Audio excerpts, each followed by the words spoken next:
Hey, how's it going guys? I'm Ryuz and welcome back to my channel. I hope you are doing well. This week we're doing Hako Shoujo Deck Showcase. I thought of doing just a plain Hako Shoujo with full luck deck, but I thought that would be boring. So I thought of something else to make it more interesting. Well then, let's get into the deck rundown, shall we? Hako Shoujo decks generally plays really late game because most of our powerful cards are at level 3 and they usually run at least 1 or 2 luck Shigami to make her gain charge faster. So far I only saw 2 variants of it, either one that runs a full luck engine or Yotohime OTK. This time I wanted to do something different while also trying to bring back no kanji because it is a damn shame that he got nerfed so much he almost disappeared from rank. So first up we have Hako Shoujo herself. In early game she will act as our back row dealer and draw power,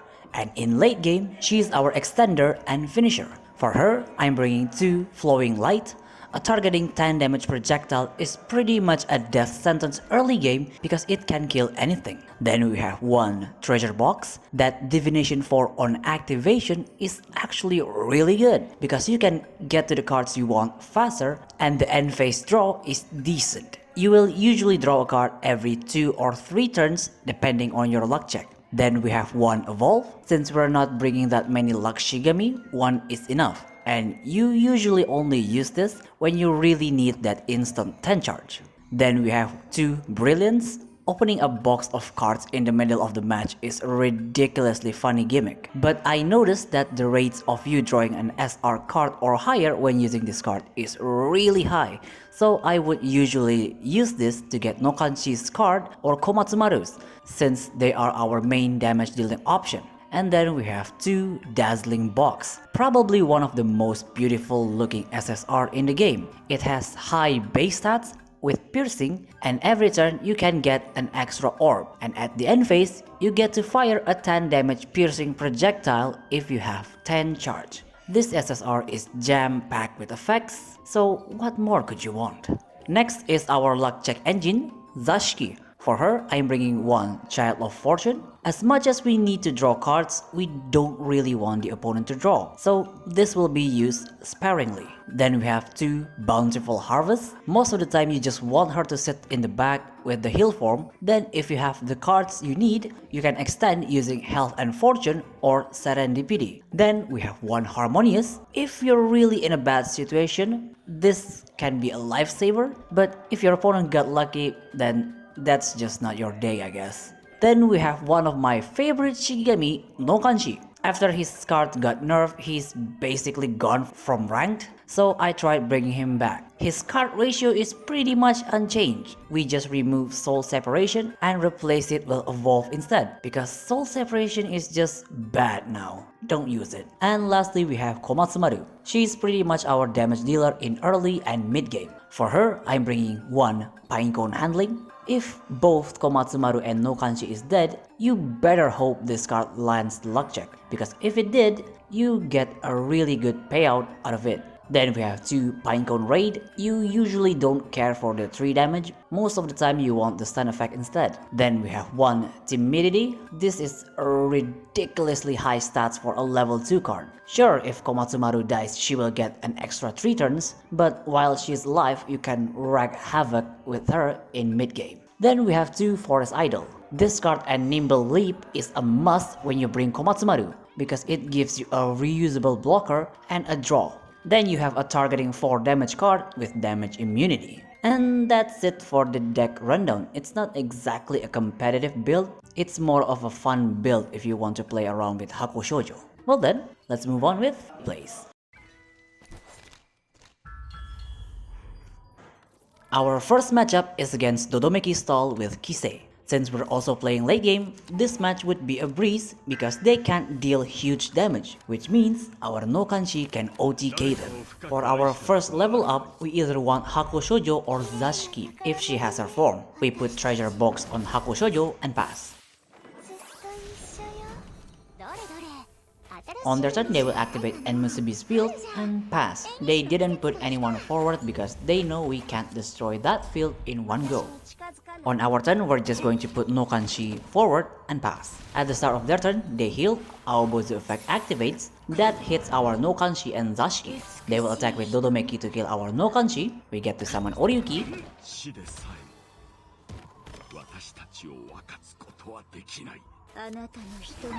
then they activate Blazing Pupil, targeting our Hako Shoujo and pass. On our turn, we're just going to use our Oryuki to kill their Dodomeki and pass. We don't really need to make any big moves because they can't either. On their turn, they put Bless and Counter on Enmusubi, then use Kisei to kill our Oryuki and pass. This is the turn we have to deal with Enmusubi.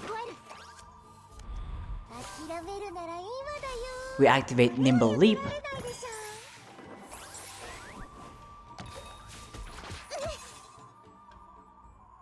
then Pinecone Raid to finally kill her. After that, we put Forest Idol to draw one card and pass. We drew Timidity, that will be very useful later. On their turn, they will put Heart of Zen on Aobozu and pass. They're probably expecting us to keep attacking them so they can draw cards. On our turn, we put Timidity on Komatsumaru, then use her to deal 8 damage to the face and pass. This is too big for them to defeat, so they will not put anyone forward until it's too late. On their turn, they will activate Kiai on our Komatsu, that will return our Forest Idol, then activate Buddha Signet to recover 4 health and pass. See, they're hesitating to put anyone forward because they're really close to level 3. On our turn, we attack face again with Komatsumaru, then put Health and Fortune on Zashiki because we need to set up for next turn and we pass.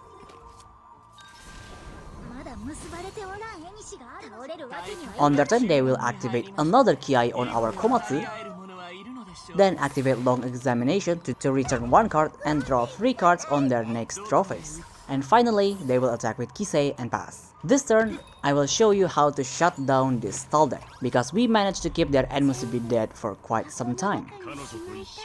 First, we activate Pink Madame, then put another Health and Fortune to Zashiki. We get to draw another card and get 2 extra orbs.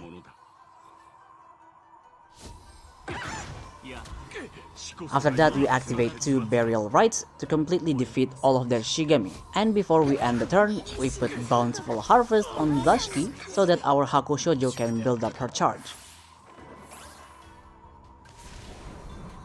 At the start of their turn, they drew 3 cards, but since they have no Shigami, they will just surrender.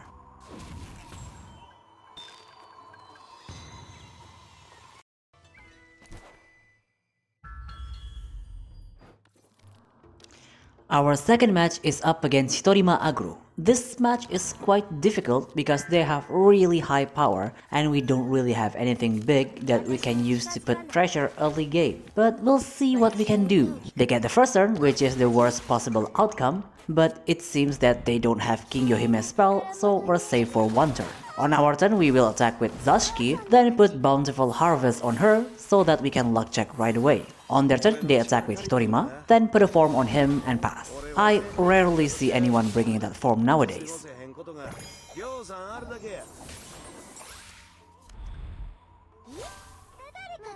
On our turn, we're going to level up Komatsumaru instead of no Kanshi because we have his evolve card that we can use to our advantage later. On their turn, they will activate Enma's field, then activate Soul Seize to kill our Komatsumaru, and Enma will gain haste. After that, they will hit us with a 5 attack ghost and pass. That hurts, but thankfully we landed our luck check.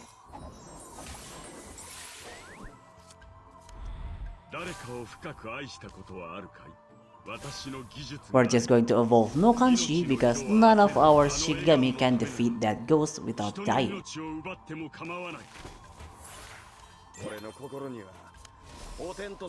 On their turn, they will evolve Hitorima, then attack again with Enma. If we didn't have Oryuki, that could have been really bad.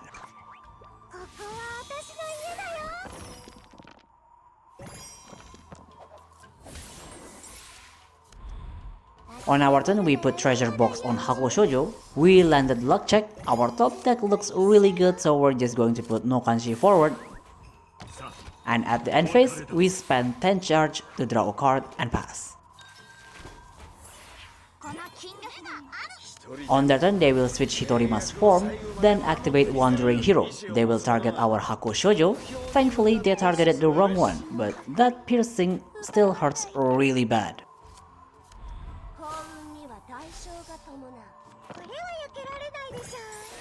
On our turn, we activate Nimble Leap to kill their Enma. Then we use no Kanchi to attack their Hitorima so that we can summon Oryuki as a blocker. It will still hurt if they attack though.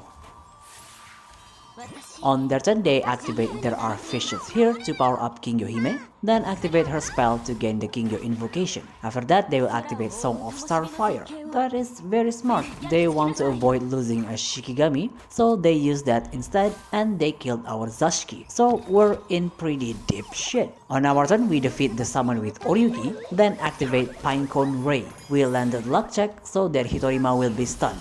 And then we put Forest Idol on Komatsumaru to draw one card and pass. On their turn, they will activate Song of Freedom on Shiranui. That will trigger King Yohime's skill, attacking our Komatsumaru. She didn't die, but Shiranui will finish her off and they will pass. On our turn, we will evolve Hako Shoujo to gain 10 charge, then put Dazzling Box on her. We landed luck check, so we will get one extra orb. We then activate Pinecone Handling but failed the luck check, so we can't get a blocker on the field. At the end phase, Hako Shoujo will fire a 10 damage piercing projectile, killing their Shiranui. On their turn, they activate their last Wandering Hero. That will trigger Kigyohime's skill. If that was a combat card, this would have been our last turn. They also can't direct attack with Hitorima because they activate Wandering Hero, so they kill our Hako Shoujo. Then they activate Kigyohime's combat card and pass.